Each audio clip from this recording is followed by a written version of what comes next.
Captain Marlowe woke before dawn, the ship's low hum a constant comfort in the silent corridor. He rubbed his eyes and reached for the datapad on his bedside table. The readouts showed nothing unusual, power levels steady, life support optimal, nav systems locked on course. He sighed and rose, slipping into his boots. The morning shift would soon begin, and he did not want to be late. As he stepped into the hallway, he paused at his own door. Faint scratches marked the metal floor, tiny dents that had not been there the night before. Marlowe frowned and knelt to examine them. They formed a rough line leading away from his cabin. His heart beat faster, curiosity turning into concern. He followed the scratches down the corridor, every footstep echoing on the metal plating. The ship's lights glowed dimly, revealing long shadows. Before rounding the corner, he heard a soft thud. It was almost like a light body falling, but muted by the thick walls. He froze, listening.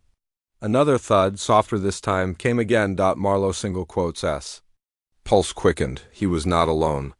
He crept toward the sound with careful steps, each one measured. When he reached the junction near the cargo hold, he crouched behind a utility panel and peered around. There, at the base of the heavy blast door that led to his quarters, lay a figure, the alien woman curled into a ball, her form small against the tall door.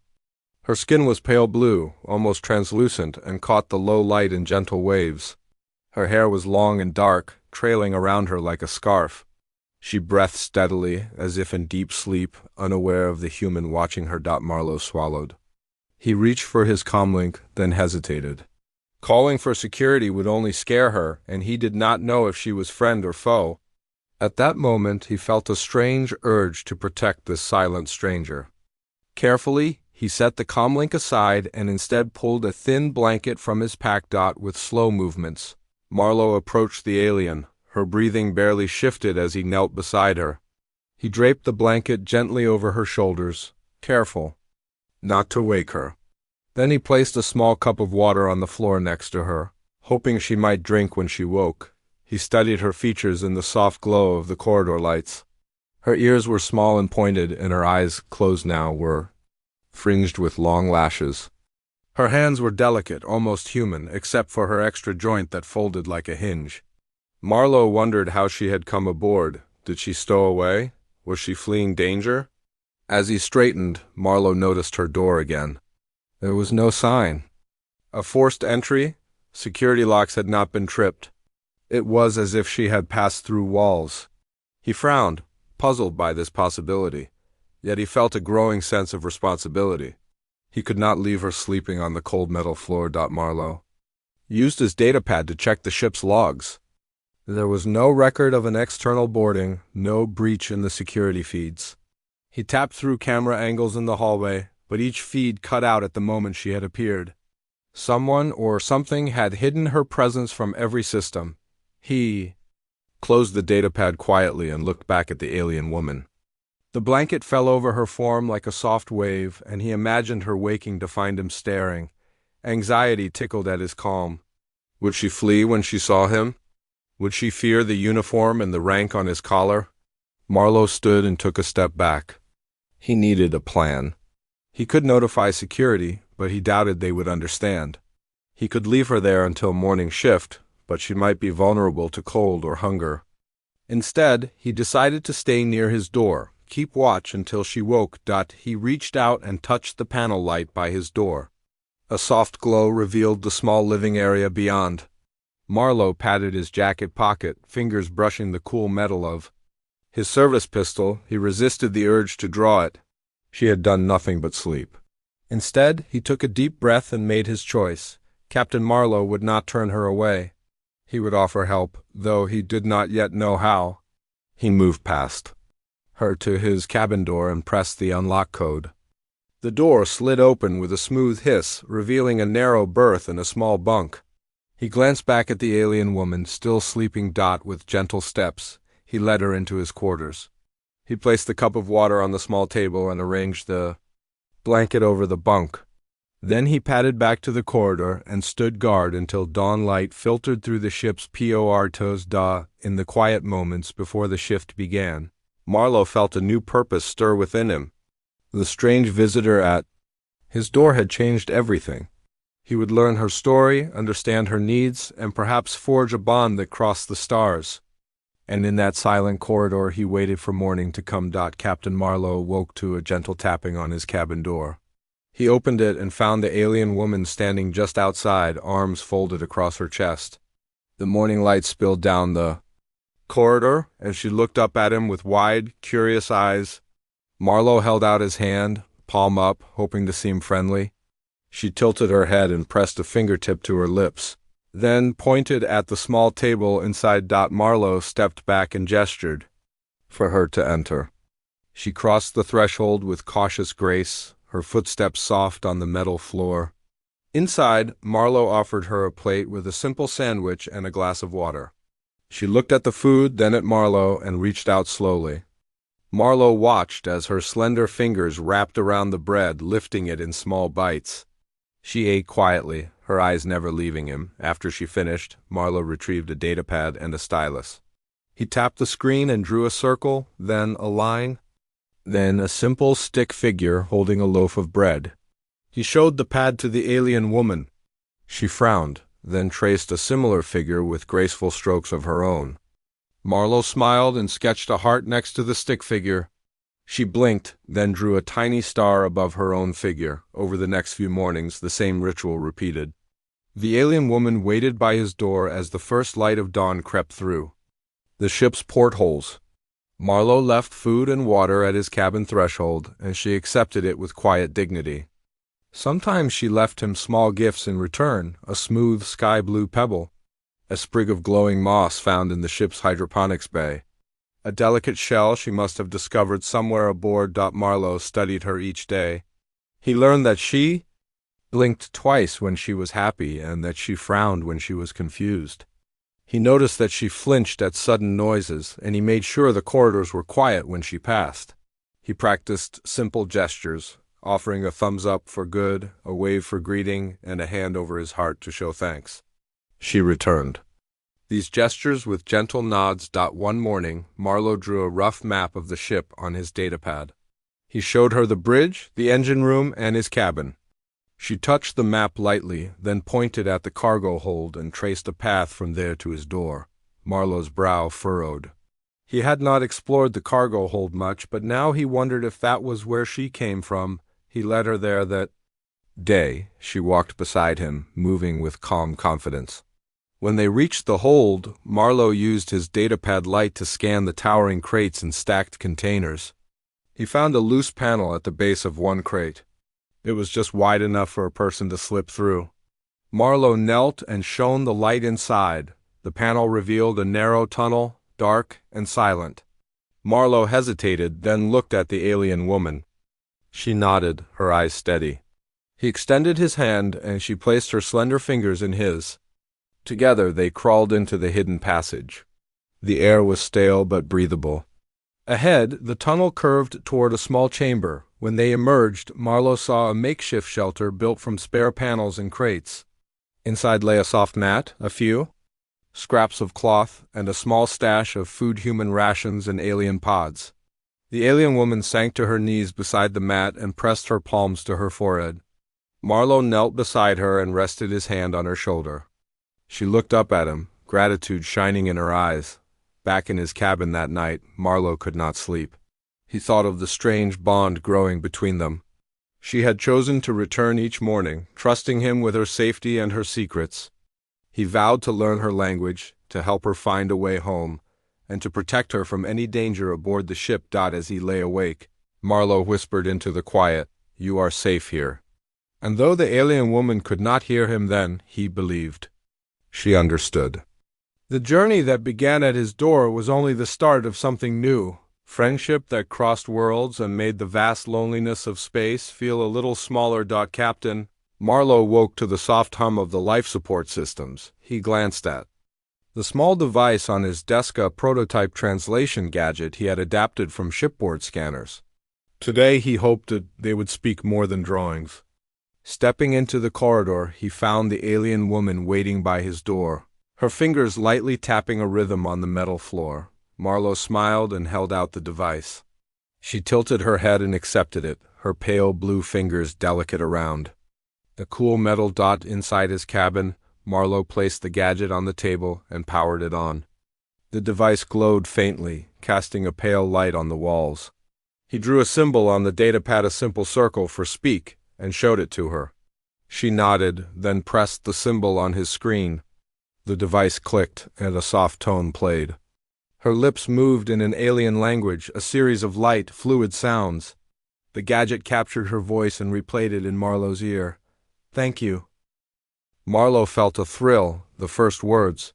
He bowed his head slightly and replied through the device, "You are welcome."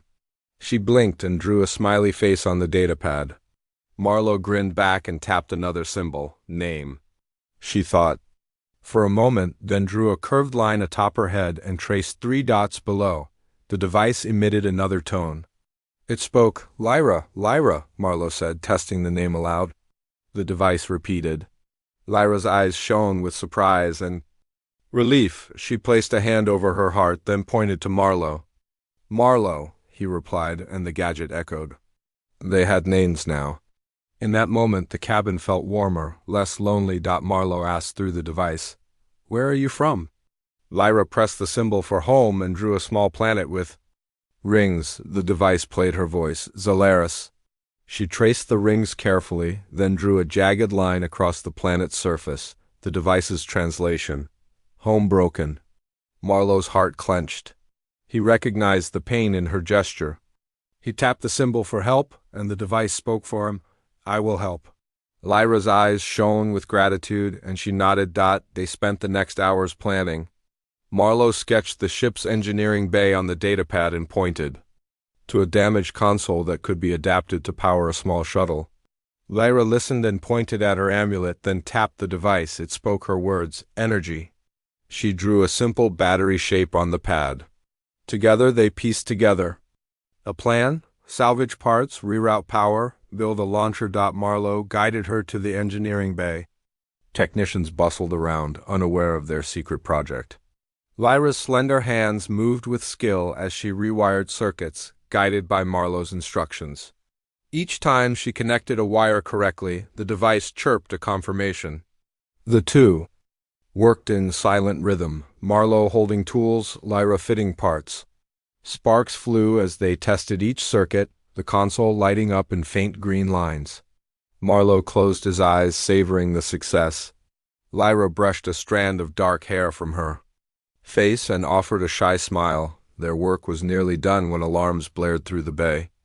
Red lights flashed. Security drones rolled in, sensors sweeping the floor. Marlowe gripped Lyra's hand. The device translated her whisper, "Danger." He pressed his comlink. "Hold on." He tapped a control pad and sealed a side hatch behind them. The drones scanned, then moved on, missing the hidden maintenance corridor. Marlowe guided Lyra through the narrow tunnel they had found earlier. Each step echoed in the dim passage. When they reached his cabin, Marlowe collapsed onto his bunk, exhaustion heavy in his limbs. Lyra sat beside him, her hand resting on his arm. The device repeated her words, "Thank you." Marlowe smiled and tapped the symbol for a friend. The device spoke, "Friend." Lyra leaned her head on his shoulder. In the quiet after the alarms, Marlowe realized that he and Lyra had gone beyond rescuer and rescued. They had become companions, bound by trust and purpose. The shuttle would be ready soon. Lyra would return to Zalaris, and Marlowe would watch her go. But for now, in the stillness of the cabin, they shared a moment of calm. Two souls connected across the vastness of space. Captain Marlowe awoke before the first streak of light touched the porthole. The shuttle console lay dark beside him, its panels silent. Lyra still slept on the thin mat at the foot of his bunk, her breathing steady. Marlowe slipped from the mattress and moved to the small workbench. Tools and spare parts lay scattered where they had left them the night before. He picked up a coil of wiring and tested its continuity with a handheld scanner. A soft beep confirmed power flow. Good, he thought. He traced the wire with his finger, recalling Lyra's gentle guidance as she showed him alien circuitry. Now it was his turn to build. Lyra stirred and opened her eyes. She smiled when she saw Marlowe busy at the bench. He nodded and pointed at the console in the corner of the cabin. She rose and joined him, lifting a panel to reveal the shuttle's interface board. Marlowe handed her a slender tool. She fitted a small chip into a socket with precise movements. The board emitted a faint green glow. Marlowe tapped a few commands on his datapad and watched power readings climb. Each gauge ticked upward, closer to the level they needed for launch. Outside the cabin, the ship's corridor remained empty. The rest of the crew followed standard patrol routes, unaware of the secret project. Marlowe knew they had only a few hours before someone might notice the extra power drain. He turned to Lara and tapped the symbol for "ready" on the translation device. It spoke her word. "Almost?" She pointed at a bundle of cables and smiled. Marlowe handed them to her. Together they threaded the cables through the shuttle's frame, securing each end with clamps. Once the wiring was complete, Marlowe connected the shuttle's auxiliary reactor to the main power grid. The console lights flickered and then stabilized. In a soft amber glow, they exchanged looks of triumph. Marlowe drew the symbol for success on the datapad, a circle with a line through it, and showed it to Lyra. She nodded and traced a star above the symbol. They moved to test the thrusters. Marlowe guided Lyra's hand to the ignition switch. She pressed it, and the shuttle's engines hummed to life, a gentle vibration through the deck. Marlowe closed his eyes and listened. The hum was steady, sure a sign they could leave soon. Just then, the cabin door slid open. Lieutenant Sarah stood in the doorway, eyes wide. Behind her, security officers filed in, weapons lowered but ready. Marlowe braced himself. "Captain," Sarah said quietly, "what is this?" She pointed at the shuttle console. Marlowe raised his hands calmly. He tapped the symbol for "explain" on the device. It spoke, "This helps Lyra go home." The officers exchanged confused glances. Marlowe gestured toward Lyra, who stepped forward. She held out the amulet she always wore. It glowed faintly, its light pulsing with a soft rhythm. Sarah approached and studied the amulet. "We detected unusual energy signatures," she said. "We traced them here." She looked at Lyra with curiosity rather than anger. Marlowe bowed his head slightly. "I will help her," he thought. Sarah nodded slowly. "Captain, she is not our enemy." She closed her eyes for a moment, then turned to her officers. "Stand down. Let us hear her story." The officers relaxed and set their weapons aside. Marlowe exhaled. He tapped the symbol for a "thank you," and the device spoke. Lyra's lips curved into a gentle smile. She tapped her chest and drew a curved line on the datapad, then pointed at the shuttle frame. The translation device's voice filled the silent cabin. "I come from Zalaris. My world was torn by war. One fled on this ship in search of refuge." Marlowe felt a weight in his chest. He placed a hand on Lyra's shoulder. She looked up at him, gratitude shining in her pale blue eyes. Sarah crossed her arms and studied the gathered crew. "We owe her our help," Sarah said. "If the ship's captain agrees, we will assist." She met Marlowe's gaze. "Captain?" Marlowe nodded. "We launch tonight." Through the afternoon, the crew worked under Marlowe's direction. Engineers checked every circuit, technicians calibrated the thrusters, security officers cleared the cargo bay and sealed the launch path. Lyra moved among them with quiet grace, offering advice where alien technology intersected with human design. Sometimes she placed a hand on a console and closed her eyes, feeling the flow of energy. The crew watched in awe as she guided them. Through adjustments they could not have made alone. As dusk fell, the shuttle stood ready. Its sleek frame reflected the dim glow of the hangar lights. The launch bay doors opened to the vast black of space, dotted with distant stars. Marlowe and Lyra stood before the shuttle, side by side. Marlowe held the translation device in his hand. He tapped the symbol for "good luck," and it spoke. Lyra's face lit with warmth. She took his hand and pressed it to her chest, then pointed upward. The device spoke her words, "I will return." With that, Lyra stepped into the shuttle. Marlowe watched as she sat in the pilot's seat and lowered the hatch. Through the small window, she raised the amulet and gave a final salute. Marlowe lifted his hand and returned. Below, the crew watched in silence as the shuttle engines ignited. A plume of ionized gas spilled into space, then the shuttle lifted smoothly and began its ascent. Marlowe and Sarah stood at the edge of the hangar. Hearts pounding with hope and pride, the shuttle climbed into the darkness, leaving a trail of light. Marlowe felt a strange emptiness as it disappeared into the stars. He closed his eyes and whispered into the silent bay, "Come back safe." Above him, the stars seemed to glow a little brighter. In the vast loneliness of space, a lone shuttle carried one alien woman home and carried a promise of friendship that would span the distance between worlds. Captain Marlowe returned to his routine with a quiet heart. The ship's corridors buzzed with normal activity, but he felt the absence of Lyra in every empty doorway. He walked to the bridge, nodded at the officers on duty, and took his seat at the helm. The stars beyond the viewport seemed unchanged, but Marlowe knew that somewhere out there, a shuttle carried Lyra home. He spent the next day reviewing mission logs and adjusting patrol routes. His crew moved around him, efficient and focused, but he caught himself glancing at the comm panel, half expecting a message from Lyra. Lieutenant Sarah noticed his distracted gaze. She approached and placed a hand on his shoulder. Marlowe managed a small smile. "How goes the shuttle project?" she asked gently. Marlowe shook his head. "She's gone. Launched last night." Sarah nodded. "That was the right choice." He turned to her. "I know, but I miss her." She offered a sympathetic look. "You taught her our ways. She taught us hers." "Friendship does not end at departure." Marlowe paused and let her words sink in. He straightened his uniform and nodded. "You're right." Later that afternoon, Marlowe ran drills in the training bay. Recruits practiced target tracking and emergency repairs under the watchful eyes of instructors. Marlowe demonstrated a procedure for sealing a hull breach. As he worked, he recited steps aloud. Seal panel first, then reroute power.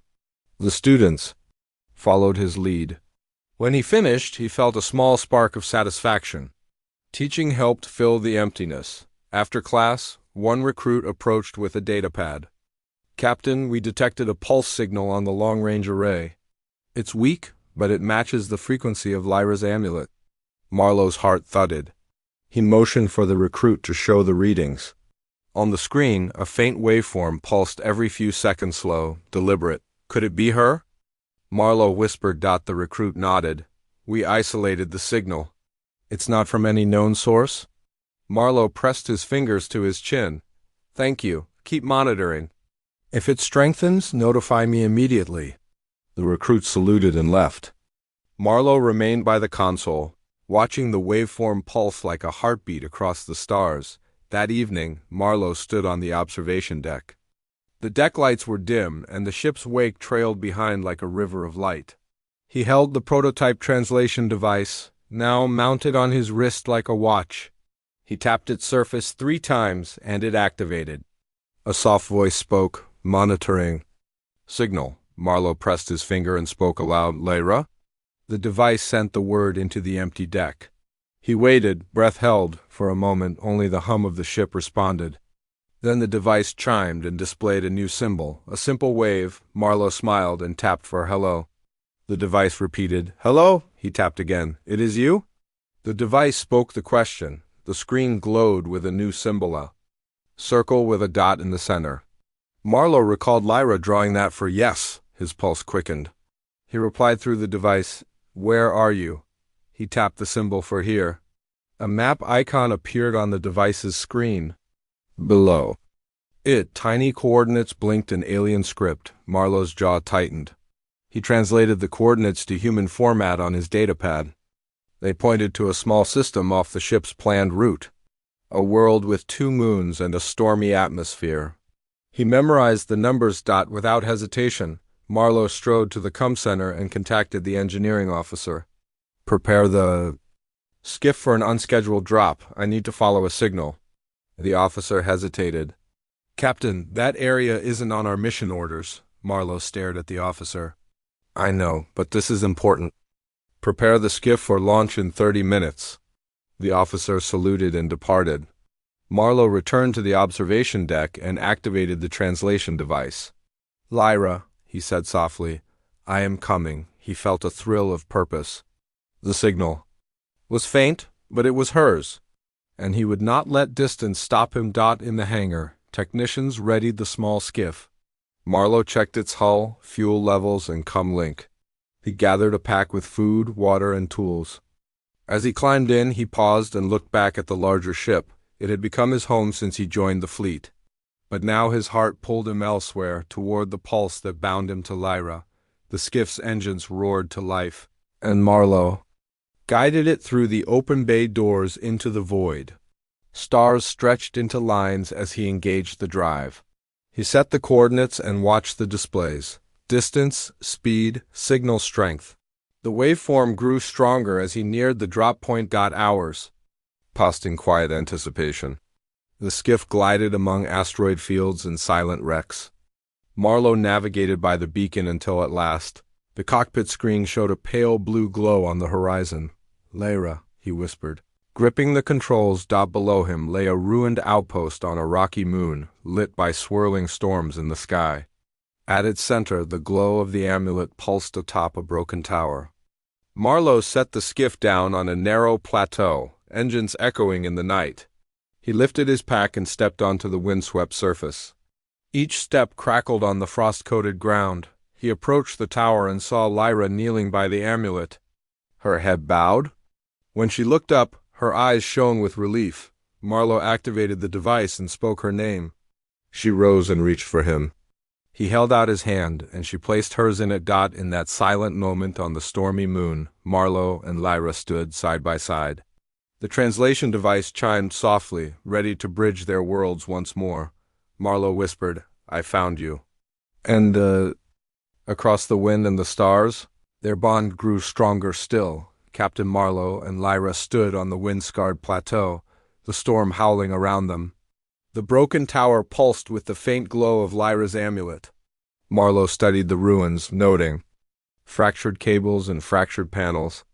He knew they needed power to repair the signal beacon and summon transport off the moon. Lyra led the way toward a collapsed energy conduit at the base of the tower. Panels lay scattered in the debris. She knelt and touched the metal fragments, her fingers tracing alien glyphs carved into the surface. Marlowe knelt beside her and handed her a toolkit. Together, they cleared away rubble until a large panel revealed a network of wires. Marlowe held the datapad and drew simple symbols. Power, repair, ready. Lyra nodded and pressed a small switch on her amulet. A soft blue light flared, illuminating the conduit. She selected a damaged cable and began to splice it with an elegant alien wire Marlowe had carried. Sparks danced briefly, then died out. Marlowe tapped the datapad symbol for test. The amulet glowed brighter, and the conduit hummed. Green energy coursed through the tower's base. The storm intensified, rain lashing the rocky ground. Marlowe opened his jacket and offered shelter to Lyra. She smiled and pressed his hand to her heart. Then she climbed the tower steps, each one cracked and unstable. Marlowe followed, steadying her when gusts threatened to unbalance her.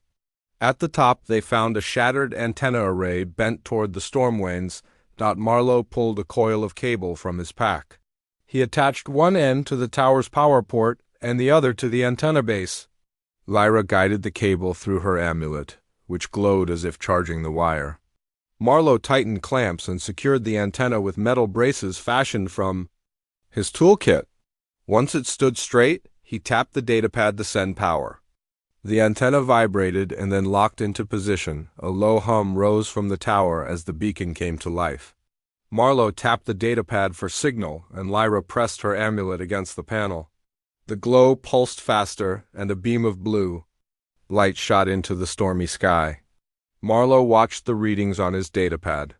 The signal strength climbed steadily. "It is working," Lyra said softly, her voice steady despite the storm. Marlowe smiled and placed a hand on her shoulder. "We did it together." Below them, for a moment, the winds seemed to falter. The storm's roar dimmed as though acknowledging their success.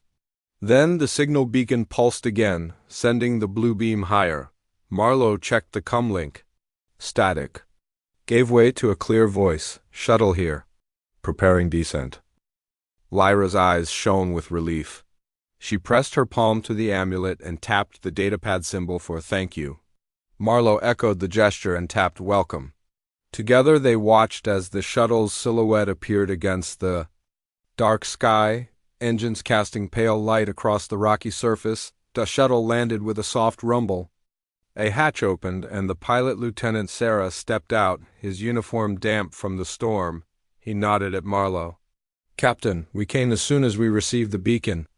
Marlowe offered his hand to Lyra. She slipped it into his, then let go, and approached Sarah. She bowed her head in greeting, and Sarah bowed in return. Marlowe gestured at the shuttle. "We're ready to go home." Inside the shuttle's cargo hold, technicians secured gear and handed the duo blankets against the cold. Marlowe and Lyra settled on a bench, Lyra pressing the amulet to her chest. Marlowe watched her, grateful for her strength and trust. As the shuttle lifted off, wind-driven rain blasted the windows. Marlowe thought of the long journey ahead, the stars to cross, the worlds to pass, and the home to reach. Lyra looked at him and offered a small drawing on a scrap of metal. She'd carried, a sketch of the two moons of this moon, side by side with the broken tower between them. Beneath it she had scribbled two circles joined by a line.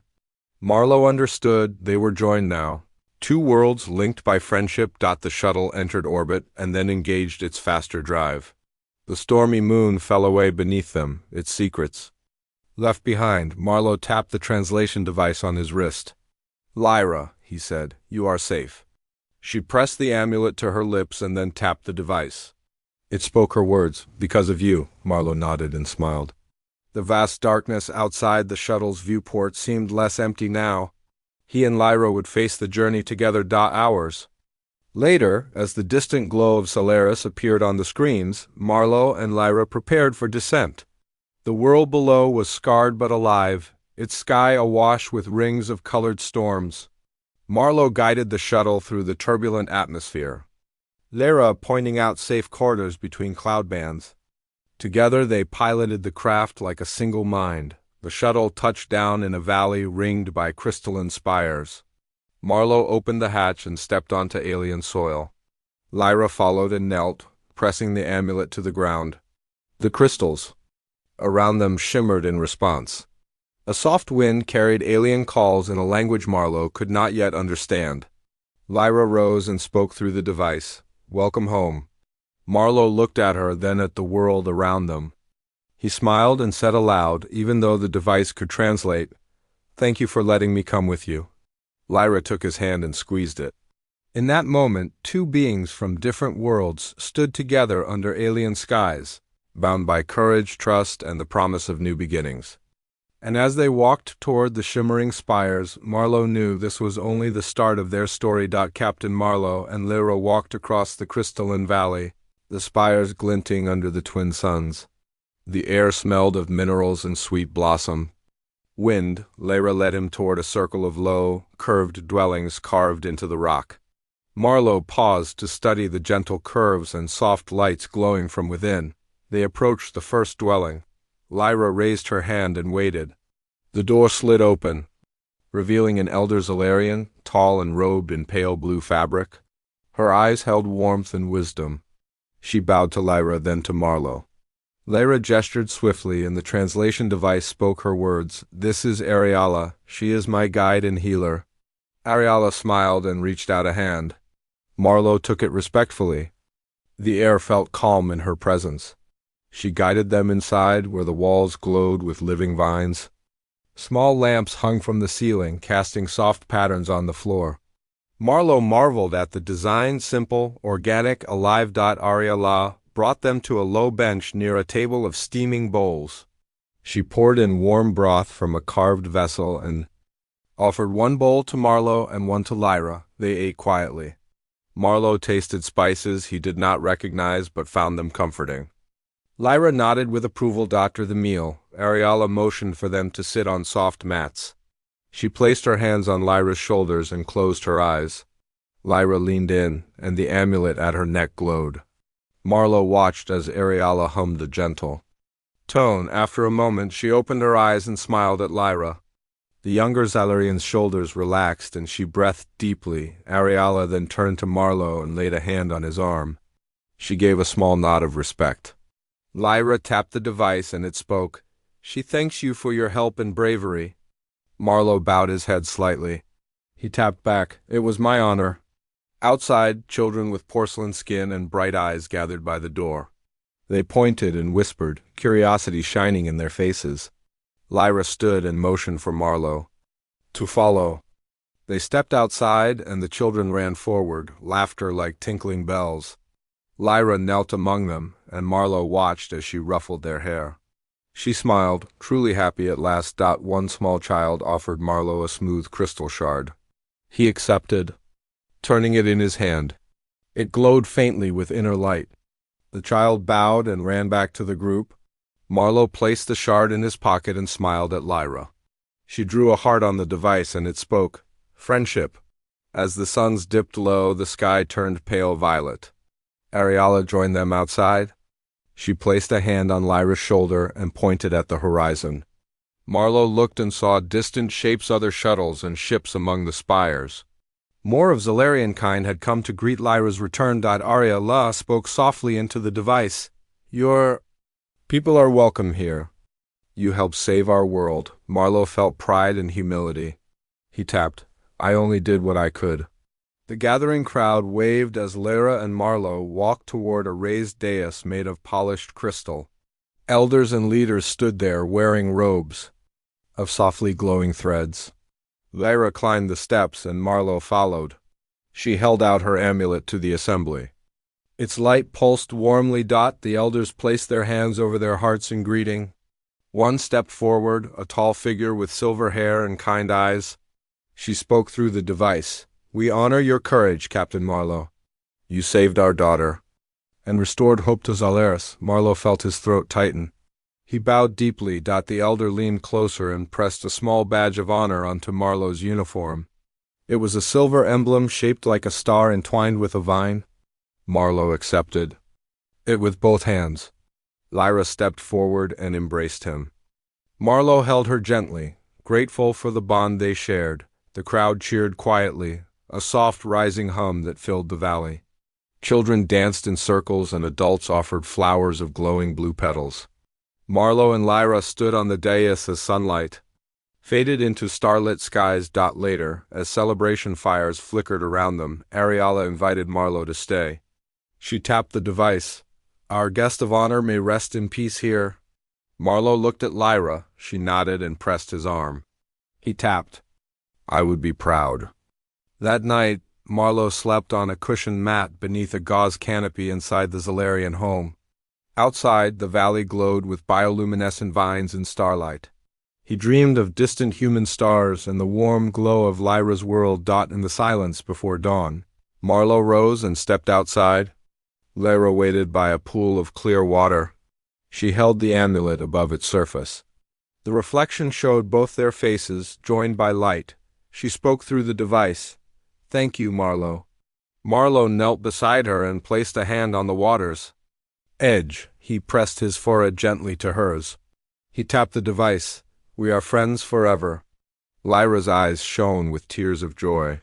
She slipped the amulet from her neck and draped it around Marlowe's throat. He felt its warmth against his skin. Together, they watched the twin suns rise over the crystalline valley. Two worlds had met, and their story had come to a new beginning. In that quiet dawn, under alien skies, Captain Marlowe and Lyra stood side by side, friends, allies, and family across the stars.